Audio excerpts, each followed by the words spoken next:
Well, I'm glad that you brought this up as the first thing because it's very much in line with part of what I wanted to speak about today. But I'll let you finish what the third part of the trilogy is first, and then the third part of the trilogy is called Some SOUM, new word some in inverted commas, SUM, some thoughts over time, and it's about when my son's mother, my ex-wife, one day said to me, "Weaver,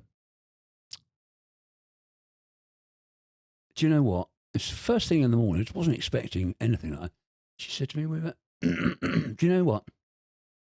I still really love you, Weaver, but I need to be on my own.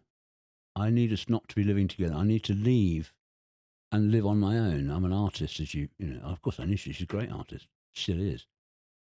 And that was so shocking.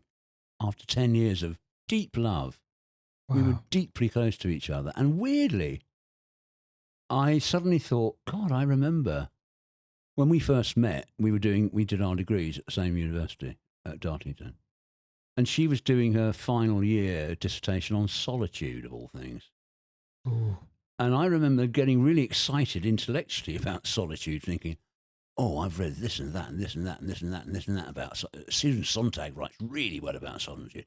You know, Michel de Montaigne writes well. And lo and behold, little did I realise that 10 years later, she would actually be pursuing that desire for solitudinousness. And now she lives on her own, next door to her new partner. So they live in a house, not in the same house, but next door to each other, which is also a strange decision.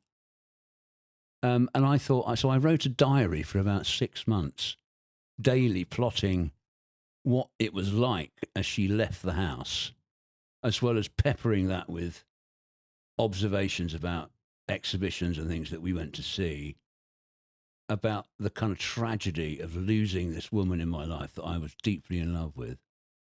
And strangely enough, when I first decided on it being, I was thinking, are these 3 bits of it going to work together as a trilogy? And weirdly enough, they do, even though they're, well, effectively the last bit's a journal. The second bit are 4 brutal, I'll give you an example of one, brutal, completely invented fictions.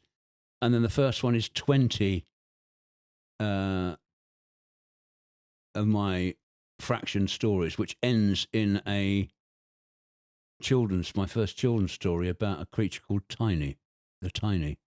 Anyway, I just thought